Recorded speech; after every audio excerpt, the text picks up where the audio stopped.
Mon frère m'a envoyé 5 exigences auxquelles je devais obéir avant d'être autorisé à assister à son mariage. Satisfais-les, et peut-être seras-tu digne de te tenir à nos côtés. J'ai ri, réservé un vol pour Bali, et envoyé un dernier cadeau. Quand il l'a ouvert devant tous les invités, son visage est devenu blême. Je m'appelle Anna Cole. J'ai 32 ans et 3 semaines avant le mariage de mon frère, il m'a envoyé par courriel un document intitulé « 5 conditions pour votre présence ». J'ai cru que c'était une blague jusqu'à ce que j'ouvre la pièce jointe et que je vois une liste numérotée. En bas, il avait écrit « Satisfais-les et peut-être seras-tu digne de te tenir à nos côtés ». Nos parents étaient en copie. Aucun des deux ne m'a défendu. Ma mère a répondu avec un emoji cœur et s'il te plaît, ne rends pas les choses difficiles. Mon frère exigeait de l'argent, des excuses, un bijou de famille, et ma signature sur un document juridique que je n'avais jamais accepté de signer. Il s'attendait aussi à ce que je reste assise tranquillement à son mariage pendant qu'il se présenterait comme le fils généreux et brillant que notre famille avait toujours prétendu qu'il était. J'ai lu la liste 2 fois, j'ai ri, j'ai fermé mon ordinateur portable et j'ai réservé un vol pour Bali. Avant de partir, j'ai envoyé un cadeau de mariage dans une boîte en noyer poli. Mon frère croyait qu'elle contenait la contribution qu'il avait exigée, alors il s'est arrangé pour l'ouvrir pendant la réception devant sa mariée, ses riches parents, notre famille, et près de 200 invités.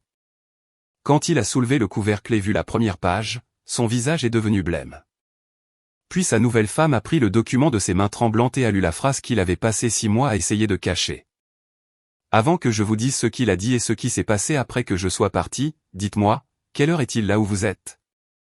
D'où regardez-vous? Et quel temps fait-il chez vous? Est-ce que cela correspond à votre humeur aujourd'hui? Je suis curieuse de voir jusqu'où cette histoire voyagera. Le nom de mon frère était Daniel, et pendant la majeure partie de ma vie, ma famille a traité ses erreurs comme des désastres que personne ne pouvait empêcher, et mes sacrifices comme des obligations que je devais accepter sans me plaindre.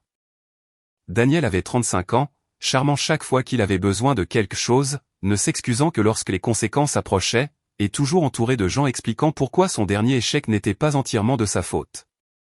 Nos parents, Hélène et Richard, le qualifiaient d'ambitieux. Je le qualifiais d'imprudent avec l'argent des autres. J'ai appris ce schéma à 17 ans.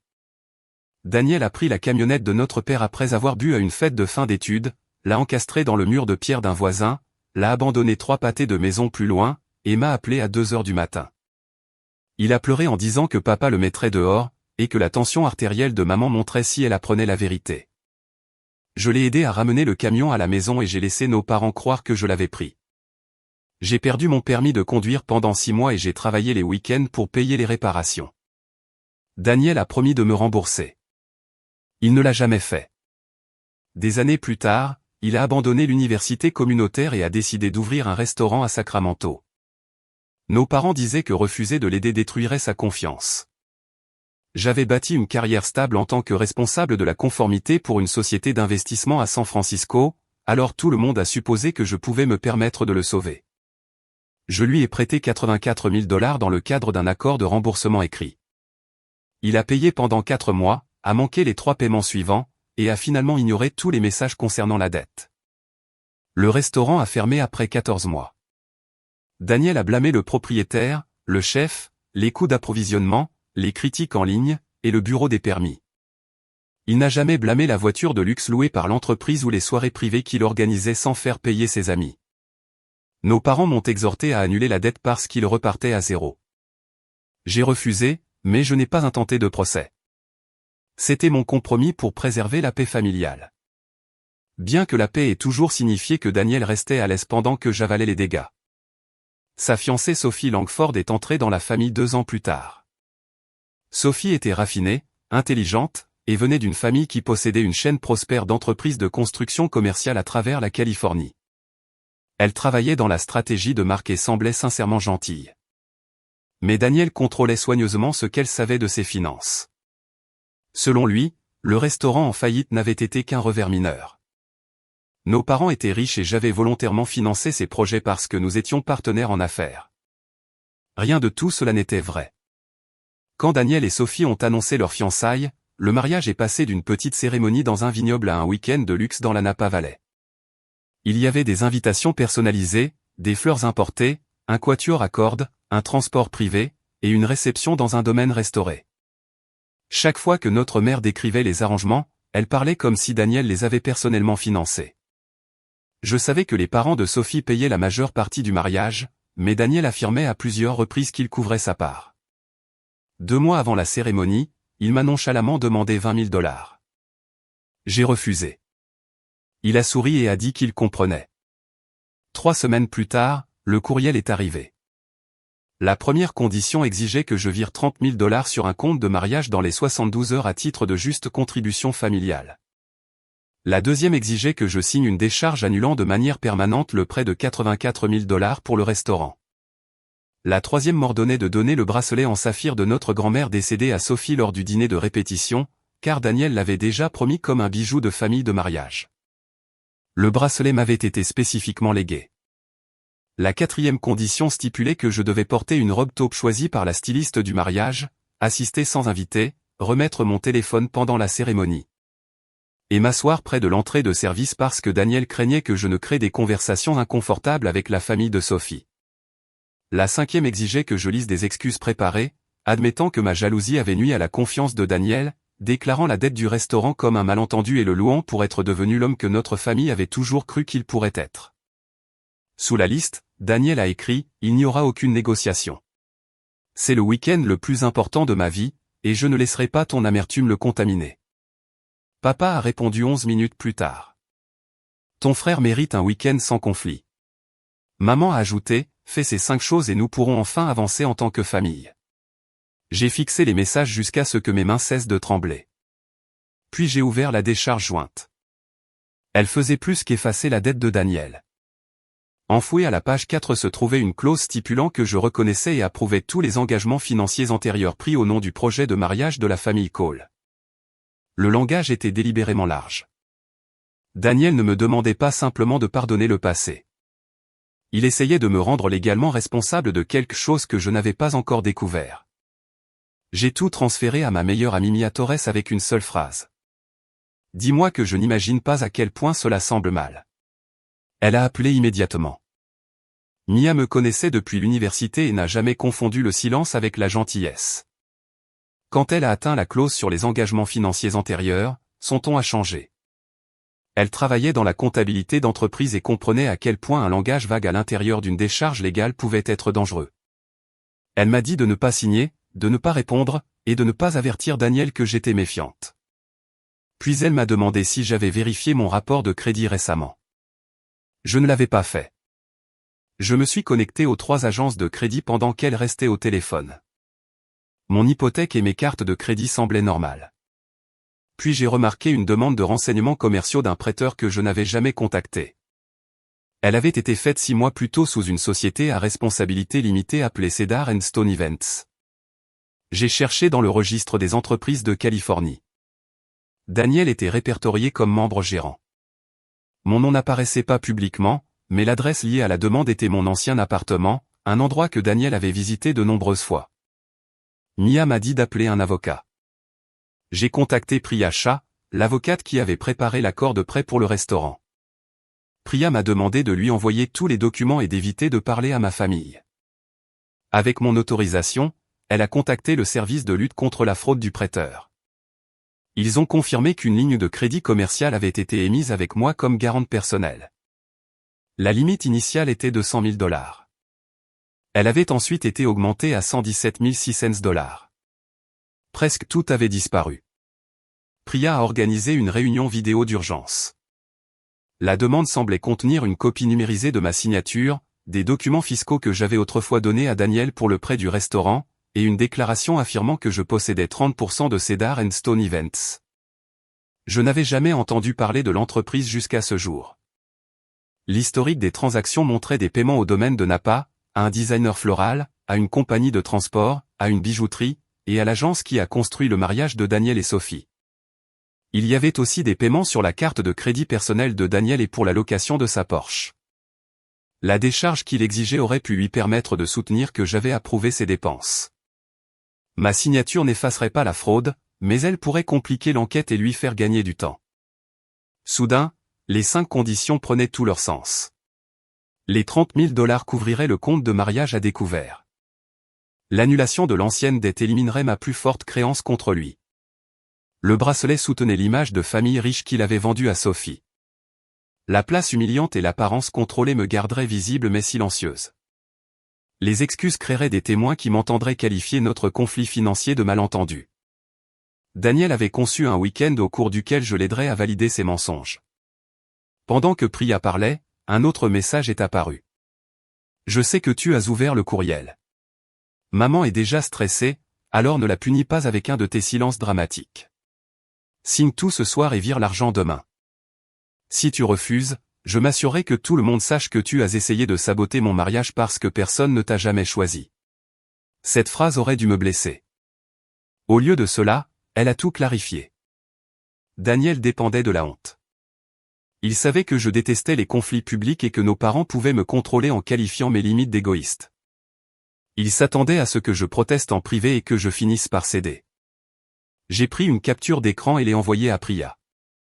Le lendemain matin, j'ai gelé mon crédit, changé tous mes mots de passe financier, informé le service juridique de mon employeur, et déposé un signalement de vol d'identité.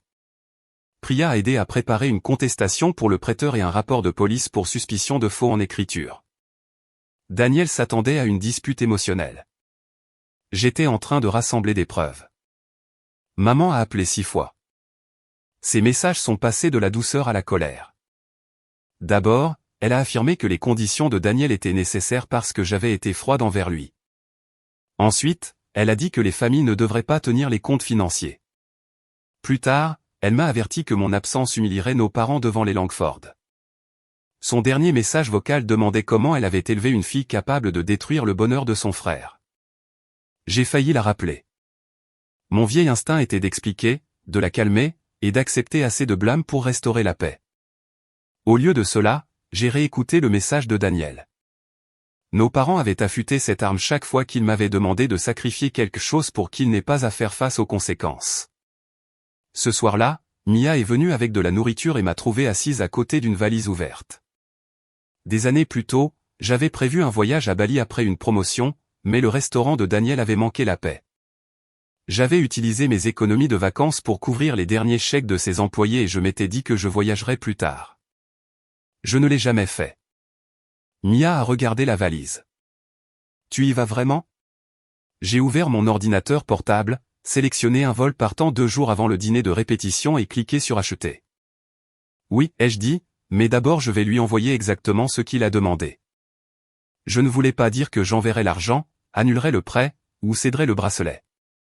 Daniel avait exigé un cadeau de mariage assez grand pour prouver ma loyauté, et j'avais trouvé quelque chose de plus précieux que de l'argent. La vérité sur ce qu'il avait fait.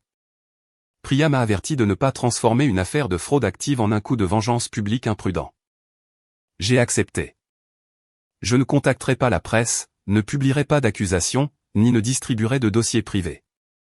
Tout ce qui se trouverait à l'intérieur du cadeau serait un document que Daniel avait signé, un message qu'il avait envoyé, ou un avis juridique pertinent pour les personnes qui l'avaient trompé. Daniel avait déjà annoncé dans la discussion de groupe du mariage que sa brillante sœur dans la finance offrirait au couple une contribution familiale majeure. Il l'a décrite comme l'investissement de la famille Cole dans notre avenir et a programmé une présentation du cadeau entre le dîner et la coupe du gâteau. Il s'attendait à des applaudissements. J'ai commandé une boîte à documents en noyer avec une plaque en laiton gravé pour l'avenir que tu as bâti. À l'intérieur, j'ai placé un dossier noir. La première page était une lettre adressée à Daniel. La deuxième était ma déclaration sous serment de vol d'identité niant l'autorisation de la ligne de crédit de Cedar & Stone. La troisième était le document de garantie montrant la signature falsifiée et la fausse déclaration de propriété. La quatrième était un avis que son prêt de restaurant non remboursé avait été transmis pour recouvrement. La cinquième lui ordonnait de ne pas supprimer les dossiers financiers, les textos, les courriels, ou les fichiers d'entreprise liés à Cedar & Stone. Sous ces papiers se trouvait une enveloppe scellée adressée à Sophie. Son nom figurait sur plusieurs contrats de fournisseurs, et elle avait le droit de savoir comment le mariage avait été financé. Son enveloppe contenait les messages de Daniel exigeant une approbation rétroactive ainsi qu'une courte lettre expliquant que je n'avais jamais accepté de financer le mariage, d'effacer sa dette, ou de donner mon bracelet. Un lecteur crypté préparé par Priya contenait des documents que Sophie et son avocat pourraient vérifier. L'objet final était le bracelet en saphir. Je l'ai placé dans son écrin de velours d'origine à côté d'une copie du testament de notre grand-mère, prouvant qu'il m'appartenait. Une note à Sophie disait « Daniel t'a promis quelque chose qu'il ne possédait pas. Je te le montre pour que tu comprennes la différence entre un cadeau et un bien pris par la pression. Le bracelet me reviendra après que tu auras lu ceci. » Le coursier attendrait la confirmation, puis livrerait le bijou au bureau de Priya. À l'intérieur du couvercle, j'ai attaché une dernière carte. Avant d'expédier la boîte, j'ai répondu à Daniel. J'ai reçu tes conditions. Je n'assisterai pas au mariage et ne remplirai aucune exigence pour y être admise. Une invitation à un mariage ne crée pas de dette, n'efface pas un prêt existant, ne transfère pas de biens hérités, ni ne donne à quiconque la permission de m'humilier. Un cadeau sera livré pendant la réception. Après cela, toute communication financière doit passer par mon avocate. Sa réponse est arrivée 2 minutes plus tard. Arrête de faire ton cinéma. Tu viens. Puis il a appelé 3 fois. J'ai refusé chaque appel. Son message vocal disait « Anna, ce n'est pas une de tes négociations de bureau. Tu ne vas pas me mettre dans l'embarras. Maman et papa ont déjà dit à tout le monde que tu venais. Le père de Sophie pense que ta contribution arrive cette semaine. Corrige ton attitude et appelle-moi. » Cela a révélé un autre mensonge. Daniel avait dit au père de Sophie que l'argent était garanti. Priya a envoyé un avis juridique limité à l'avocat de l'entreprise des Langford indiquant que je contestais toutes les obligations financières liées à Cedar & Stone. Daniel ne le savait pas encore. Papa s'est présenté à mon appartement la veille de mon vol. Il a croisé les bras et m'a dit que j'avais 24 heures pour arrêter de me comporter comme une victime. J'ai demandé s'il avait lu les 5 conditions. Il a dit que les détails n'avaient pas d'importance parce que les mariages étaient stressants. J'ai demandé s'il savait que Daniel avait promis au père de Sophie $30 000 de ma part. Papa a détourné le regard. C'était suffisant. Il a dit que Daniel avait besoin de l'argent parce que les Langford s'attendaient à ce que notre famille participe. Je lui ai rappelé les $84 000 non remboursés. Tu gagnes plus que lui, a répondu papa. Pourquoi en as-tu si besoin? J'avais entendu des versions de cette question pendant des années. Pourquoi avais-je besoin de mon argent, de mes week-ends, de ma réputation, de mon héritage, ou de mon droit de dire non? Les besoins de Daniel étaient toujours urgents. Les miens nécessitaient une justification. J'ai ouvert la porte et lui ai dit de partir. Il m'a averti que manquer le mariage diviserait la famille de façon permanente. La famille était divisée chaque fois que vous le protégiez de ce qu'il faisait, ai-je répondu. Je ne suis simplement plus du côté de ceux qui sont sacrifiés. Le lendemain matin, Mia m'a conduite à l'aéroport. Des membres de la famille envoyaient déjà des messages parce que Daniel prétendait que j'avais eu une urgence professionnelle. Il avait commencé à réécrire mon absence avant même que je ne sois parti. J'ai désactivé les notifications, vérifié mon passeport, et regardé ma valise disparaître sur le tapis roulant. Pour la première fois, je n'avais pas l'impression de fuir. J'avais l'impression d'avoir cessé de permettre à tout le monde de me pousser en arrière. Bali n'a pas effacé ma peur. Pendant le vol, j'ai eu envie à plusieurs reprises de vérifier mon téléphone, d'appeler maman, ou de demander à Priya si j'étais allé trop loin. J'imaginais l'histoire familiale se former sans moi. Daniel était le marié nerveux. Nos parents étaient des victimes innocentes. Et j'étais la sœur amère qui avait choisi des vacances plutôt que la famille. Cette histoire existait parce que je l'avais protégée pendant des années. Quand j'ai atterri à Denpasar, le mariage était dans 2 jours. Je me suis installé dans un petit complexe hôtelier près du but et j'ai écouté 23 messages vocaux. La plupart venaient de maman. Elle disait que Sophie posait des questions sur la contribution familiale et que Daniel était devenu impossible à calmer. Elle me suppliait d'appeler avant qu'il ne dise quelque chose qu'il ne pourrait pas retirer. Le premier message de Daniel semblait maîtrisé. Le compte du mariage a besoin du virement pour midi. Envoie-le. Signe la décharge et nous discuterons de tes vacances plus tard. 40 minutes plus tard, il criait, « Tu crois que tu peux te cacher à l'autre bout du monde? Tu es responsable de ça. Tu as pris un engagement envers la famille. » Dans son dernier message, sa voix s'est adoucie. « Anna, je suis ton frère. Les parents de Sophie observent tout. Si ce week-end s'effondre, je ne m'en remettrai jamais. S'il te plaît, ne me fais pas ça. » Même en suppliant, il décrivait les conséquences comme quelque chose que je lui faisais. J'ai transféré les enregistrements à Priya et j'ai éteint mon téléphone. Le lendemain matin, j'ai participé à un cours de cuisine à l'extérieur du bud. J'ai failli annuler, mais rester seul avec mes pensées semblait pire. Pendant que nous moulions les épices à la main, je n'arrêtais pas de chercher le téléphone caché dans mon sac. L'instructeur a souri et a dit « Vous ne pouvez pas faire ça si votre esprit est ailleurs ». Il parlait de la nourriture, mais j'ai compris. Pendant 2 heures, je me suis concentré sur le travail devant moi. Je ne me sentais pas guéri par magie. Je me sentais simplement présente. Quand je suis revenu, Sophie m'avait envoyé un courriel. Daniel dit que tu as accepté de fournir 30 000 $ et que le transfert est retardé parce que tu es contrarié par ton plan de table. Est-ce exact? L'équipe comptable de mon père a besoin d'une confirmation. Priya m'avait demandé de ne pas porter d'accusations inutiles. J'ai donc répondu prudemment. Je n'ai pas accepté de fournir des fonds pour le mariage. Je n'ai autorisé aucun prêt ni aucune garantie pour Cedar & Stone Events. Mon avocate a contesté les documents portant mon nom. Demande à Daniel de te montrer l'autorisation originale qu'il prétend que j'ai signée. Sophie n'a pas répondu. 1 heure plus tard, Daniel a appelé 12 fois. Maman a appelé 9 fois. Papa a envoyé un message.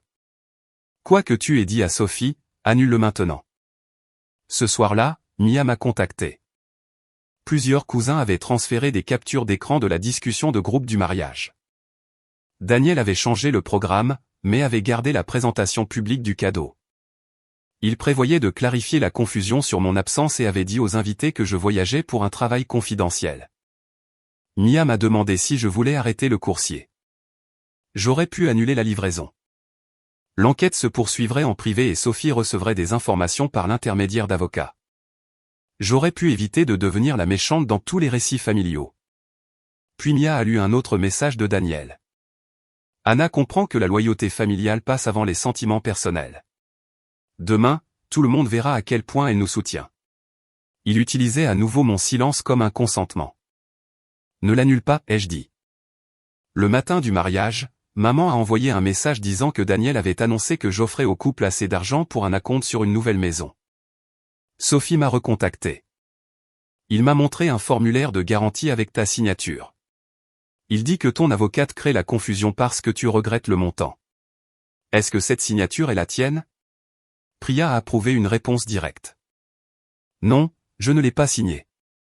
Sophie a répondu, compris. J'ai passé la journée loin de mon téléphone. En me promenant dans une rizière en terrasse, j'ai réalisé à quel point j'avais souvent traité l'anxiété comme une preuve de responsabilité. Chaque fois que Daniel provoquait une crise, la personne qui s'inquiétait le plus devenait responsable de la résoudre. En fin d'après-midi, j'ai compris que la culpabilité n'était pas toujours un avertissement moral. C'était parfois une habitude enseignée par des gens qui bénéficiaient de l'obéissance. La cérémonie a eu lieu pendant que je dînais à Ubud. Je n'ai pas regardé la retransmission en direct. Selon Mia, Daniel et Sophie ont échangé leurs vœux, mais Sophie avait l'air tendue et a quitté la séance photo plus tôt. Son père est resté au téléphone pendant tout le cocktail.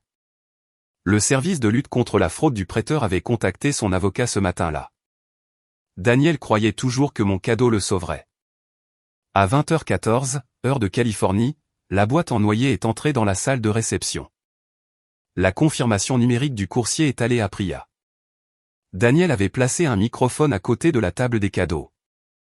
Il a fait un discours sur les frères et sœurs, le pardon, et le soutien aux rêves de la famille.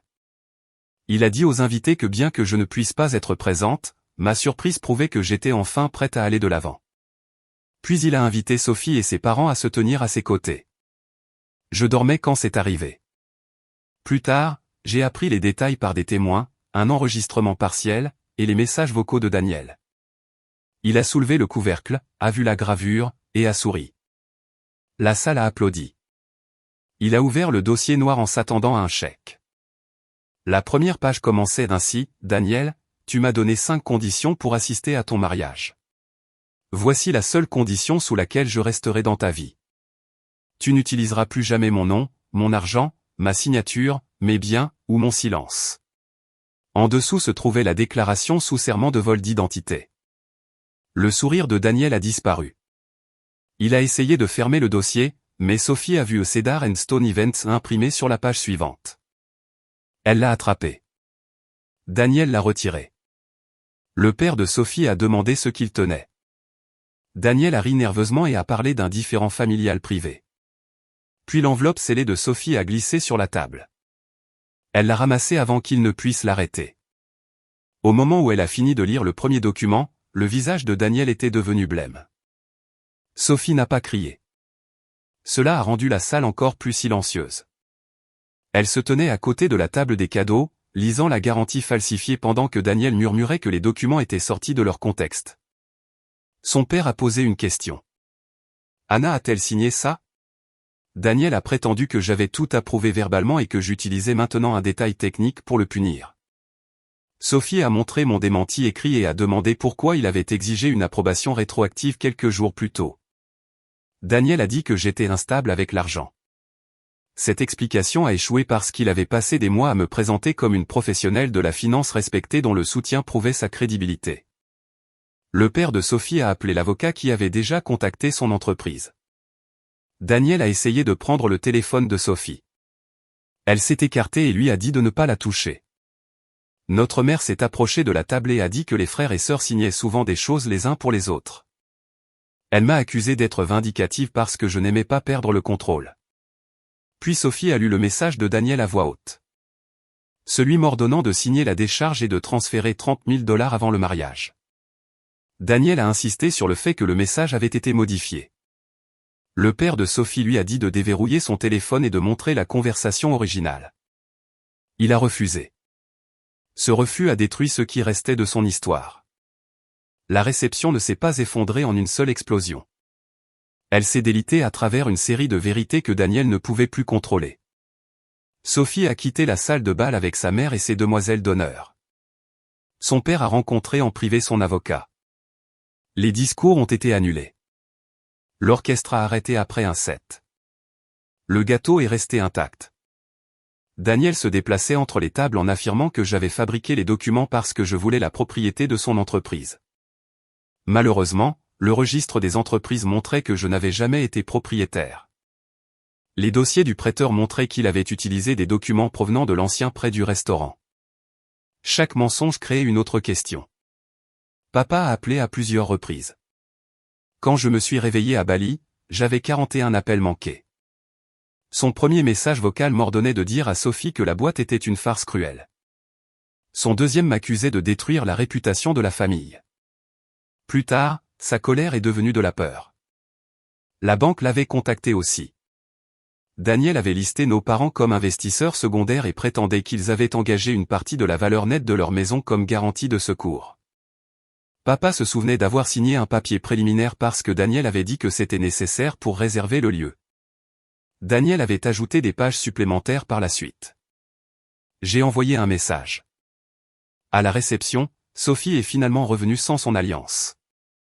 Bien que la cérémonie ait déjà eu lieu, elle a dit à Daniel qu'elle ne partirait pas avec lui ni ne continuerait le mariage avant qu'une enquête financière ne soit terminée. Daniel a accusé sa famille de ne se soucier que de l'argent. Son père a répondu que le problème était la fraude. Puis Daniel a fait sa pire erreur.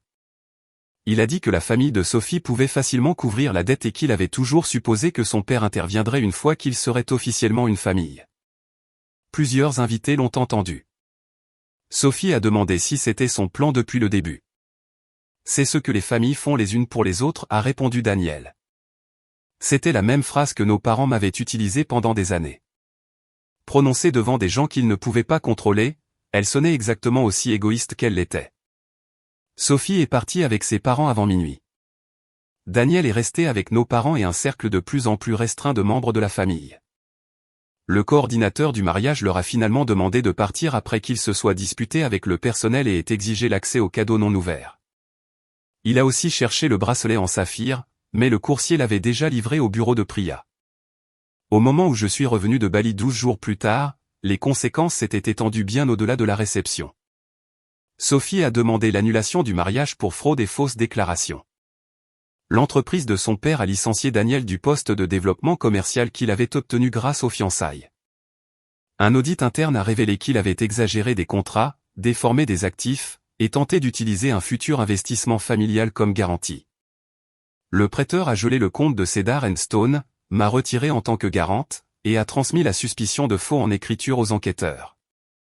Priya a intenté une action civile pour récupérer le prêt du restaurant, les frais juridiques, et les dommages liés au vol d'identité.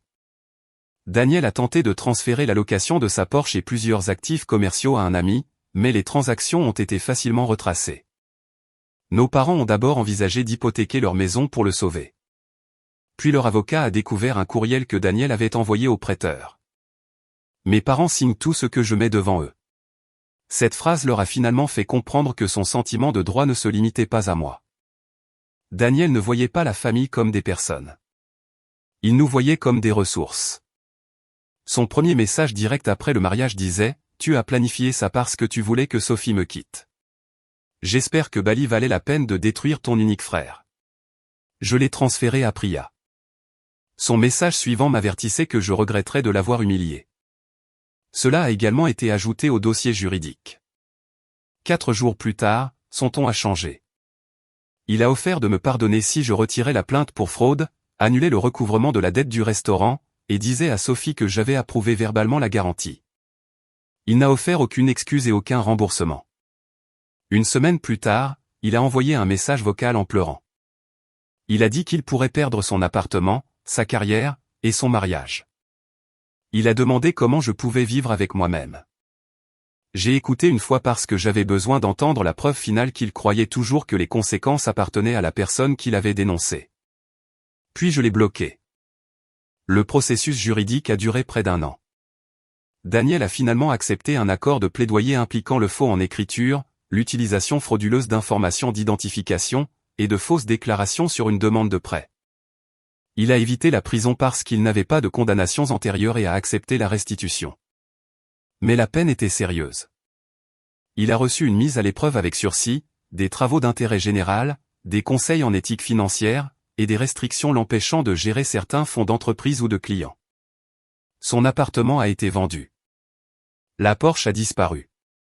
Le produit de la vente a remboursé une partie de la ligne de crédit et une partie de mon prêt initial. L'annulation du mariage de Sophie a été accordée. Daniel a également perdu le cercle social qui avait admiré l'image de succès qu'il avait construite avec de l'argent emprunté. Sa chute n'est pas venue d'un papier magique caché dans un cadeau de mariage. Elle est venue de signatures, de relevés de comptes, de messages, et de choix qu'il avait fait parce qu'il croyait que je resterais silencieuse pour toujours.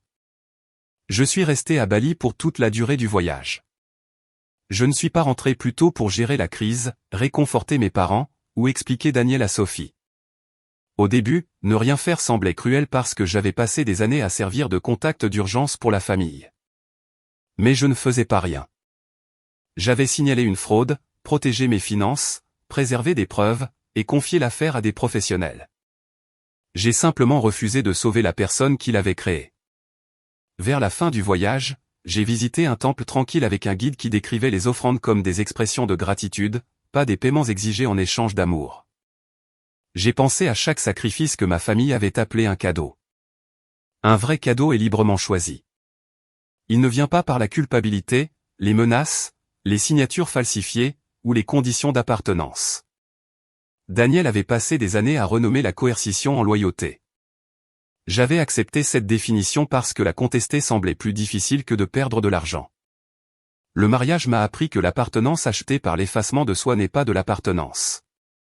Quand je suis rentré en Californie, Mia m'a accueilli à l'aéroport. Il n'y a pas eu de confrontation dramatique. Je suis rentré chez moi, j'ai défait mes valises, je suis retourné au travail, j'ai rencontré Priya, et j'ai reconstruit les parties de ma vie financière que Daniel avait envahies.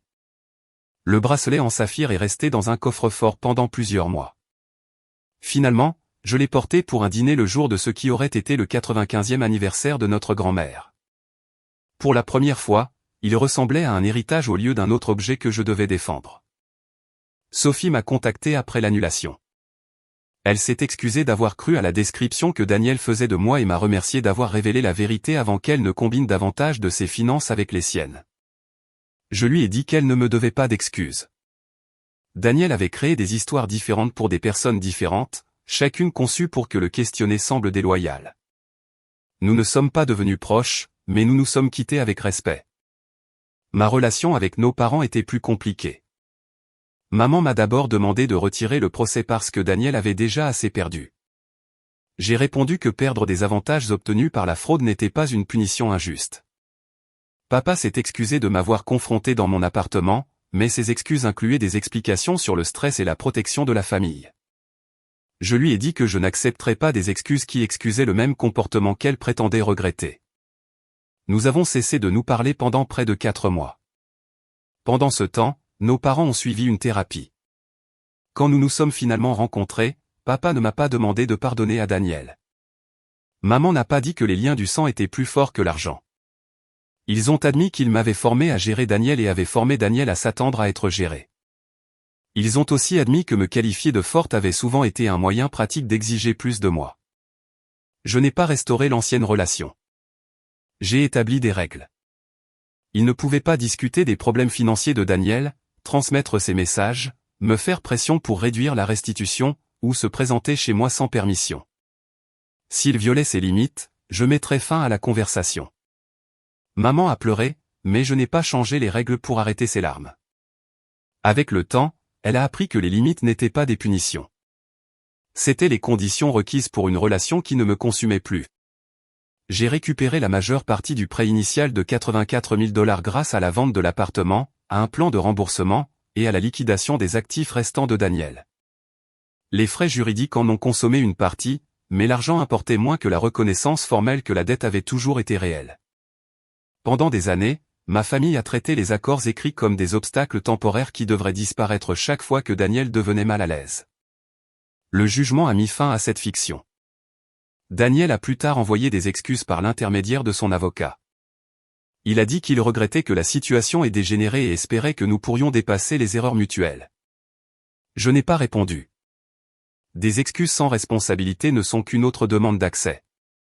Je ne sais pas si Daniel a changé après avoir perdu son mariage, sa carrière, son appartement, et sa réputation. Le changement n'est pas quelque chose que je peux forcer, superviser, ou financer. Je sais seulement qu'il ne peut plus utiliser mon identité, mon argent, mon héritage, ou mon silence pour se protéger. Les gens demandent parfois si je regrette d'avoir envoyé la boîte à la réception. Je regrette que Sophie ait appris la vérité devant les invités. Elle méritait de l'intimité, et je le lui ai dit, mais Daniel a créé la présentation publique parce qu'il voulait des applaudissements pour de l'argent que je n'ai jamais promis. J'ai envoyé la boîte aux personnes directement touchées par sa tromperie. Il a choisi le microphone, le public, et le moment où il l'a ouverte. Ma vengeance n'a pas été de crier, de détruire des décorations, ou de faire un discours cruel. Ma vengeance a été de refuser de garder des secrets qui menaçaient mon avenir. C'était de permettre à des documents exacts de parler dans la pièce où Daniel prévoyait d'utiliser mon nom comme preuve de son succès. C'était de monter dans un avion pendant qu'il apprenait que la sœur qu'il considérait comme faible avait cessé d'absorber ses conséquences. Bali n'a pas résolu ma vie, mais cela a marqué le moment où j'ai cessé de me demander si me protéger me rendait égoïste. Parfois, la personne qui vous accuse de détruire la famille est simplement en colère que vous ayez cessé de maintenir un mensonge qui lui profitait. Daniel m'a donné 5 conditions pour assister à son mariage. Je lui ai donné une condition pour rester dans ma vie. Respecte mon nom, mes biens, et mon droit de dire non. Il a échoué avant même que le mariage ne commence. Alors je lui ai envoyé la vérité, je suis parti pour Bali, et je lui ai permis d'ouvrir l'avenir qu'il s'était construit. Maintenant, je veux vous demander quelque chose.